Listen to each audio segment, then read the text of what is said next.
Like un max la vidéo pour faire partie du cercle très fermé des Keishiners. Ouais. Wakwakusuzo minasan. Connaissez-vous des personnages extrêmement badass mais qui ont eu une place importante dans votre cœur, mais pas seulement pour cette raison?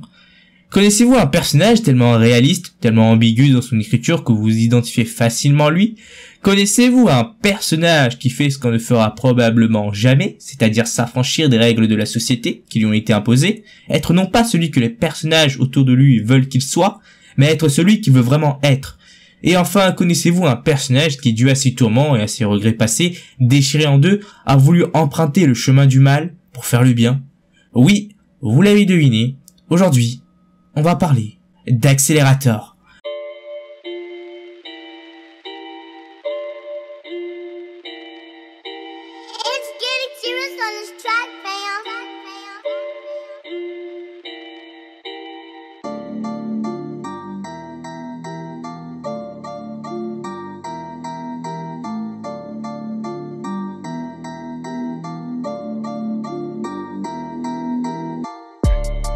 Avec l'annonce de la sortie de l'anime Towaru Kagaku dans Accélérateur, je me devais de faire une vidéo sur ce grand personnage qu'est Accélérateur.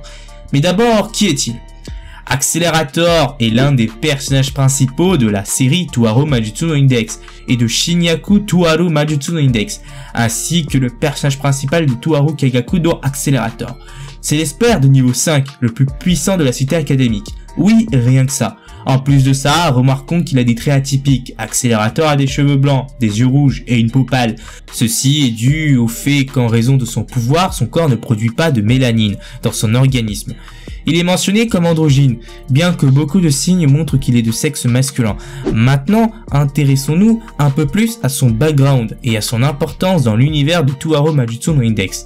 Accélérateur apparaît au début comme un garçon, sans pitié, sans émotion. En participant au projet Sisters, il tuera plus de 10 000 clones, Misaka. Ainsi, après moult péripéties, il rencontrera Toma Kamijo, qui au passage est le héros de Towaru Majutsu no Index. Cette rencontre du destin fera office de déclencheur en faisant remettre en cause tout ce qui est Accélérateur, en lui faisant libérer plein de questionnements enfouis au fond de lui. Comme pourquoi il a commencé à rechercher le pouvoir? Pourquoi il a commis autant de massacres? Au fond de lui, qu'est-ce qu'il veut vraiment? Qui est-il? Pourquoi fait-il ce qu'il est en train de faire? Ce combat lui fera poser plein de questions d'identité, plein de questions existentielles. Et ainsi, ce personnage qui de prime abord paraissait être juste un bourrin qui pouvait être destiné à devenir le rival récurrent de Toma Kamijo, a suivi un tout autre chemin, plus obscur, plus dark. De plus, ce changement opéré grâce à Toma n'est pas anodin. Depuis le début, Toma est son opposé, autant du point de vue de la forme que du fond.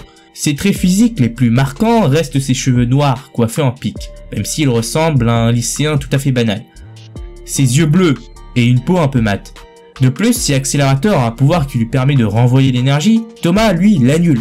Ainsi, il est aussi son opposé au point de vue moral, parce que si Toma Kamijo au début apparaît comme un personnage optimiste qui veut faire le bien autour de lui, il se rendra très vite compte qu'au fil des épisodes, au fil de sa vie, qu'en fait, tout ce bien qu'il a voulu faire n'a en fait que blessé un peu plus les personnages autour de lui. Alors que pour Accélérateur, c'est l'inverse. Au début, il a commencé à faire le mal, et tout au long de l'histoire, il commencera à faire le bien et à rallier de plus en plus de personnages autour de lui.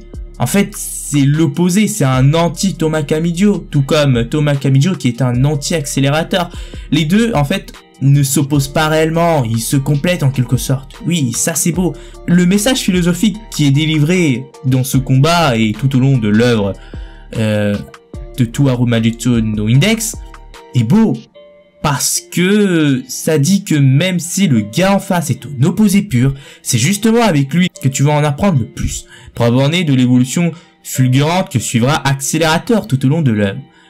Donc, après que le projet Sisters fut stoppé, après sa défaite face à Kamijo Toma qui était juste magnifique, peu de temps après une attaque d'un groupe de voyous, il rencontrera Last Order, la 20 001e Misaka, le deuxième personnage ayant une influence assez énorme sur le personnage. En fait, comment décrire leur relation? C'est une relation que je qualifierais de piccolo-anesque. En fait, c'est une relation spirituelle, père-enfant. Chacun apprendra de l'autre. En fait, non. En fait, c'est mensonger, en fait. l'un apprendra plus de l'autre parce que Last Order, en vrai, fera justement basculer la mentalité d'Accelerator, en fait. Accelerator a toujours été quelqu'un de distant, quelqu'un de froid. Et Last Order sera celle qui va réchauffer ce cœur froid. De fil en aiguille, il va commencer à s'humaniser au contact de l'enfant, en ayant un fort désir de protection envers elle. Elle représentera le pont entre lui et l'humanité. Ainsi, dès qu'elle sera en danger, il deviendra un véritable monstre, un véritable démon qui détruira tout sur son passage pour garder ce seul grain d'espoir qu'il a dans sa vie.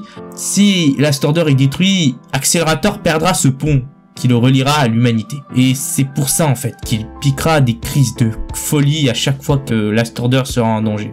Parce qu'il le sait au fond de lui, Last Order, au-delà d'être un personnage qui l'humanise, c'est aussi un personnage qui fait office d'objet de repentance pour lui. Elle est l'incarnation même de tout le massacre qu'il a commis envers les Sisters. En plus d'être un pont, elle sera aussi un personnage qui lui permettra de racheter tous les erreurs qu'il a fait dans le passé. Il apprendra ainsi sous son aile et sa protection deviendra sa plus grande priorité.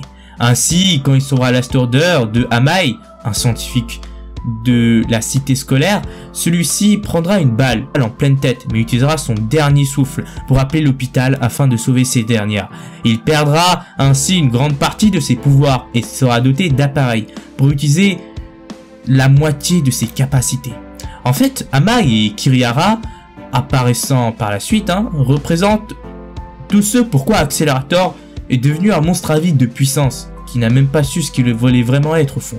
En fait, on peut le voir dans Toharu Kagakun ou Railgun S.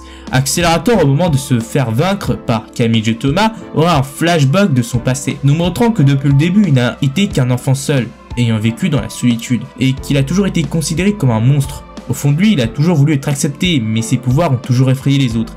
Et ainsi, les scientifiques de la cité scolaire, qu'on pourrait considérer comme la société avide, vile et cruelle, a fait mine de l'accepter en le manipulant et en le faisant devenir un vulgaire cobaye.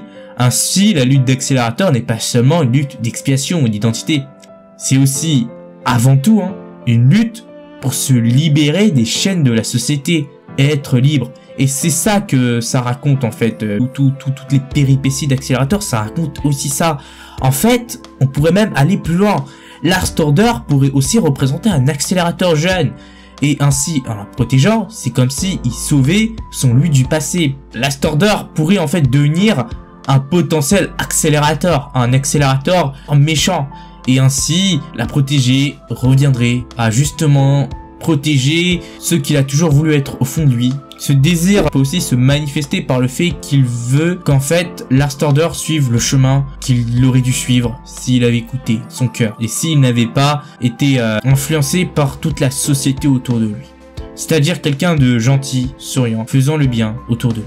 Par la suite, lors de son combat avec Kirihara, pendant que Index chante une prière afin de réveiller Last Order, Accelerator étant blessé par les coups de Kirihara, prendra conscience qu'il peut protéger et non pas que détruire. Suite à cela, il se relèvera et la vraie forme de son pouvoir s'avérera celui d'un ange démoniaque. Il infligera la punition divine à Kirihara à partir de ses ailes noires. Ce dernier disparaîtra ensuite dans le ciel.